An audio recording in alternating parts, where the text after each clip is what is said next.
Good morning students, my name is Shiny Mukherjee and I am going to teach you the second part of geography, that means the geography of India. So before starting this topic, let me just introduce to you to our country, that is geography of our own country, that is geography of India. In this, we would be discussing about the entire geographical features of our country, like location, extent, its ranges, valleys, rivers, then how it is constructed, whatever the physical features, reliefs, everything we are going to discuss in this chapter. Before going to this chapter, let me tell you in brief that this chapter completely makes you aware about your country, how it has been formed, all the natural phenomena. Apart from that, whatever the plateaus, plains, valleys you are having, dunes, then Tarai regions, each and everything we would be discussing with one of the most prominent barrier, that is the Himalayas. Okay, so let's go to the slides. About India. Now if you go through the slide very clearly, I'll just point out few things here. See, it lies on the Indian plate. You can see the map of our country. It lies in the Indian plate, the northern part of the Indo-Australian plate, whose continental crust forms the Indian subcontinent. That means here the entire country formed through this phase, through this way. The country is situated north, that means at the top of, if you see the map, see the globe, it would be top. North of the equator between 8 degree to 4 inches north to 37 degrees 6 inches north latitude and 68 degree to 7 east to 97 degree 25 east longitude. So this is your, you can say about the degrees, the differences. In my previous classes, when I have explained you the grid references and how the formation of earth and each and everything, in that I have told you about the lines, those lines which we are drawn. So according to those lines, our country sits in that parameter. Okay. Now its area, it's according to its area, it ranked 7th. Okay. So it's under 1 to 10 position, if we see, it's ranked the 7th. Its coastline is 7,516.6 kilometers. That means the coastal areas here, it is this much kilometers. The region, it belongs to the south of Asia. We know that we belong to a continent called Asia. So the southern part of Asia belongs to our country. Okay. Now the exclusive economic zone of this is this one, 2,03,105,143 kilometers square. Its highest point is Kanchenjunga, its lowest point is Kutnad, and its longest river is Ganga or Ganges. So this is the brief, or you can say the information about our country. And here we can go that this particular map explains you the entire thing that I have discussed here. Okay. Another most important thing, being the India being the subcontinent, it is also placing its rank as 7. So we should remember that our country is in the top priority list as per the population too. Our country, India, is having most of the youth population. So that's why we are considering as an energetic and developing country. So in the natural point of view also, we are in a very good state. Let's go to the next slide over here. Now let's discuss about the first point, that is location. If I talk about location, what the word location clears? The word location clears that where it is situated. Okay. So let's go to the point wise. The first point is, it is a vast country, we all know about it. Now here you can see the mainland extends between this. These are the lines, okay. These lines are divided. We can see the geographical conditions, we can see the latitude and the longitudes, even the equator, okay. These lines are dividing our country to the zones. Like entirely in the northern hemisphere, the mainland extends between 8 degree to 4 inches north and 37 degree to 6 inches north. If it is the latitude one, and if I say the longitude, it is this east to west. This much of wide, you can say the difference is here. So we can find from north to north here the difference is different, and here it is something different. So it is basically having a very vast landscape. From north to south, from east to west, it is having a very long landscape and very vast country it is as per the land wise.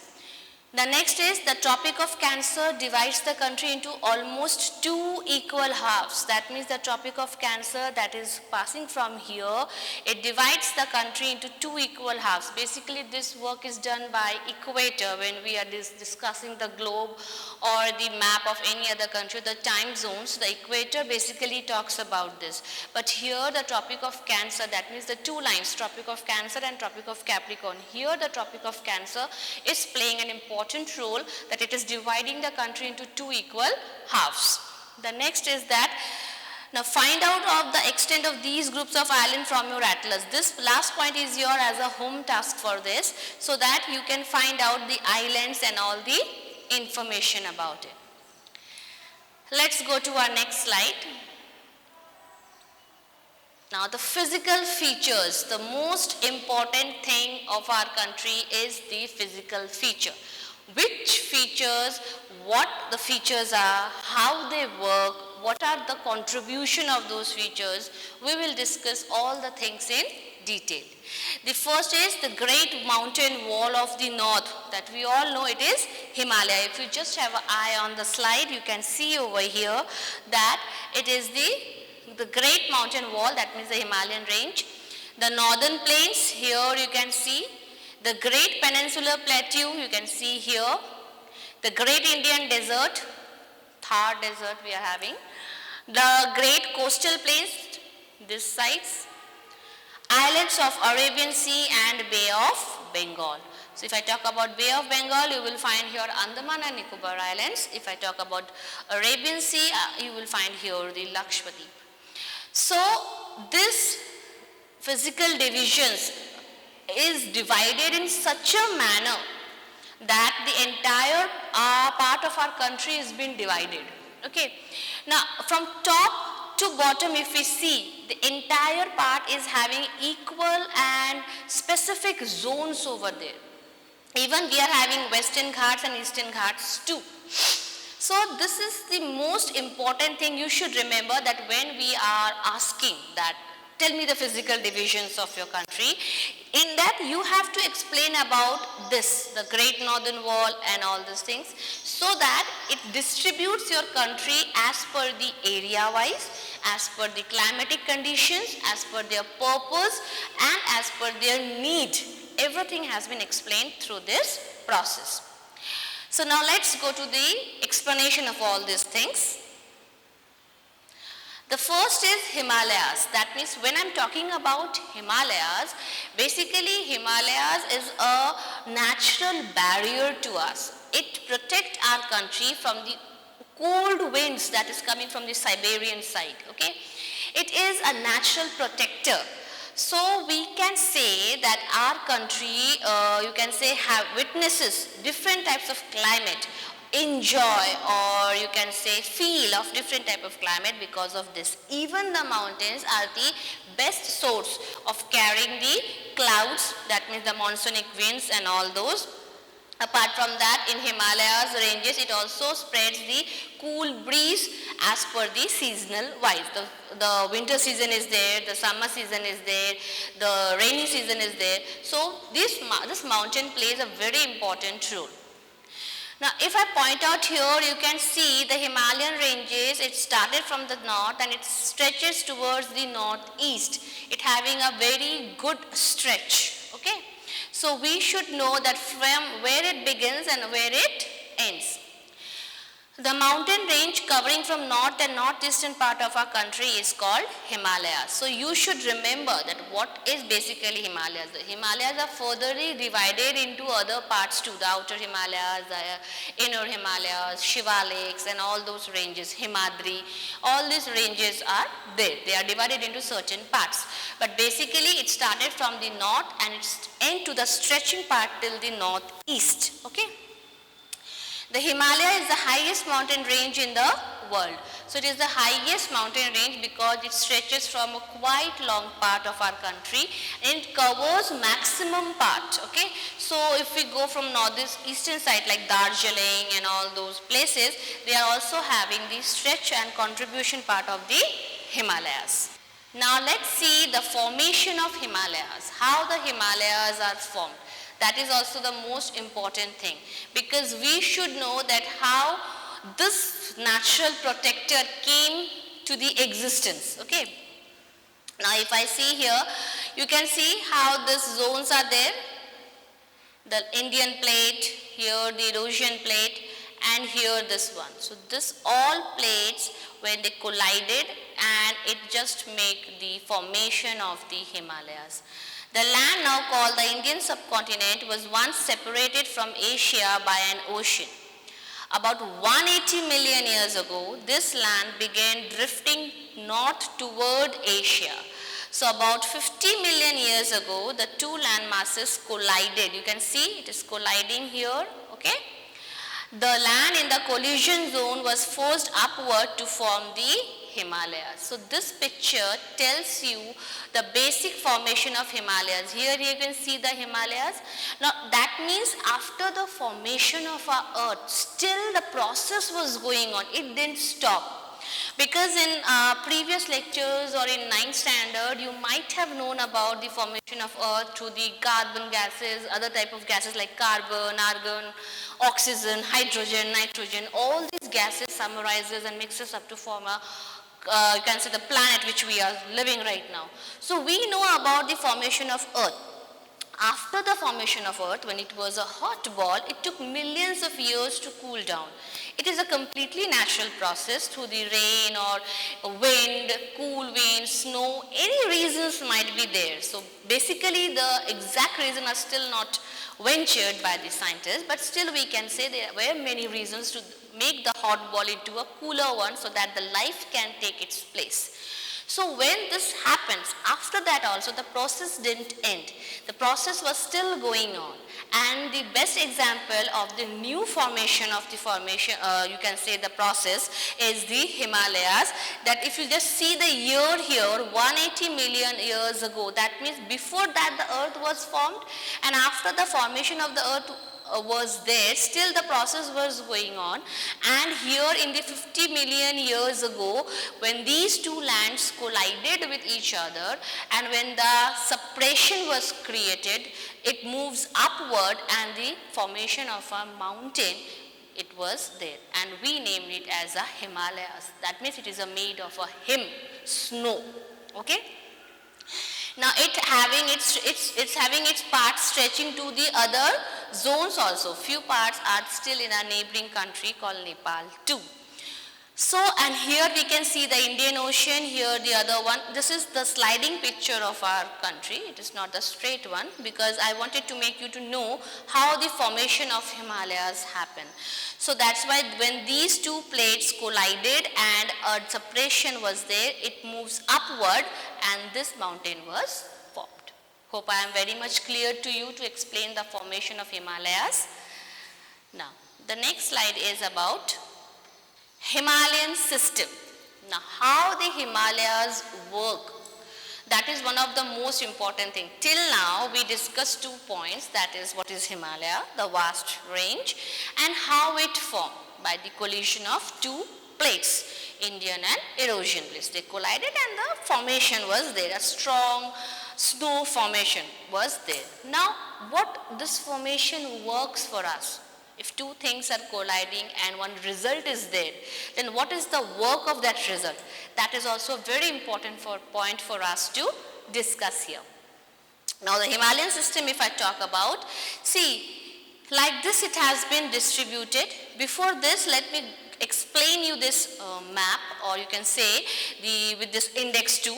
Now see, these are the benches, or you can say the range, the foothills and all this. Now here the Himalayas are divided, the greater Himalayas, the outer Himalayas, Sivalik, Tarai, then its monsoonic range, its western disturbances, with the month is also mentioned over here. So if I talk about the month wise, here the southwest monsoon winds come from June to September.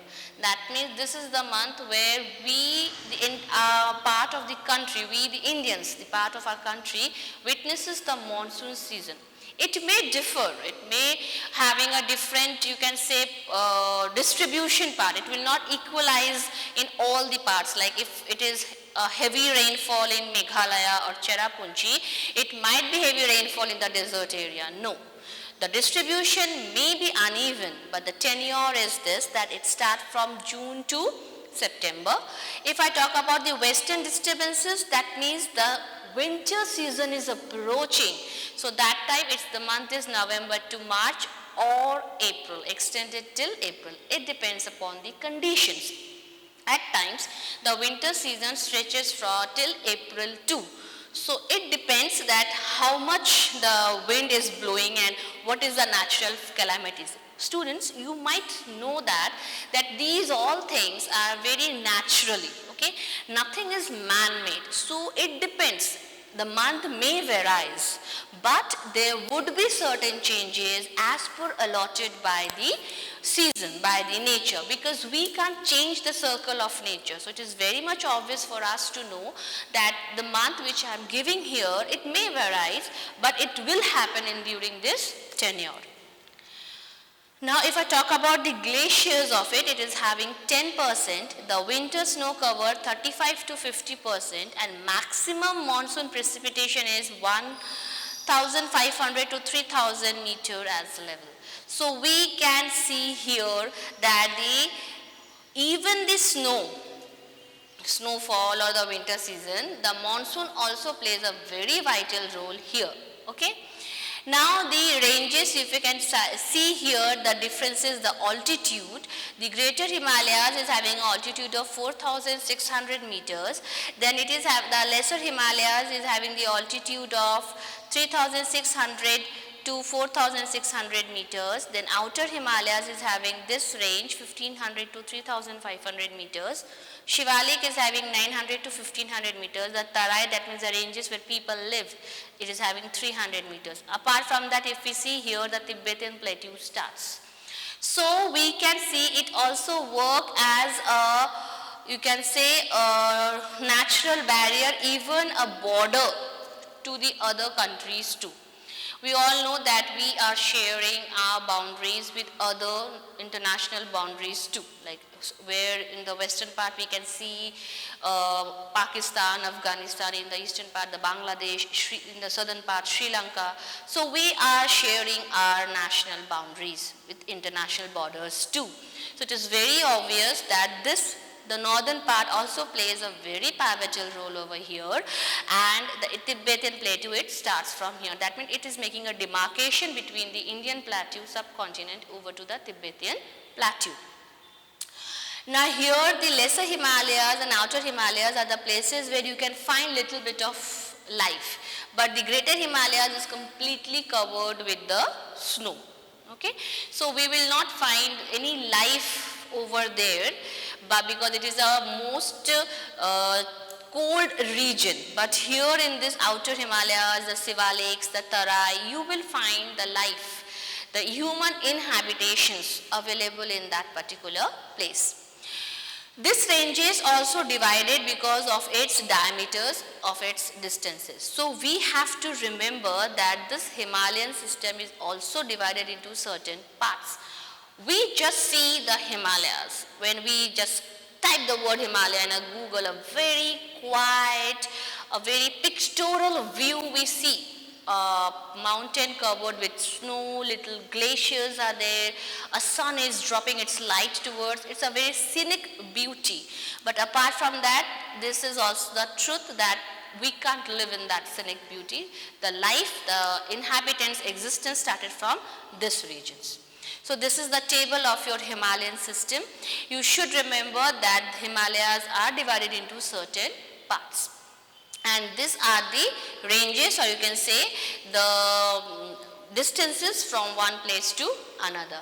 And the land surface is very much uneven, so proper cultivation or agriculture is not possible here. You will find terrace farming, so that the soils, those which erode easily due to the formation of the glaciers, and one of the most important and holy river that also originated from here, that is Ganga. With that, the water, the soil may erode from one place to another.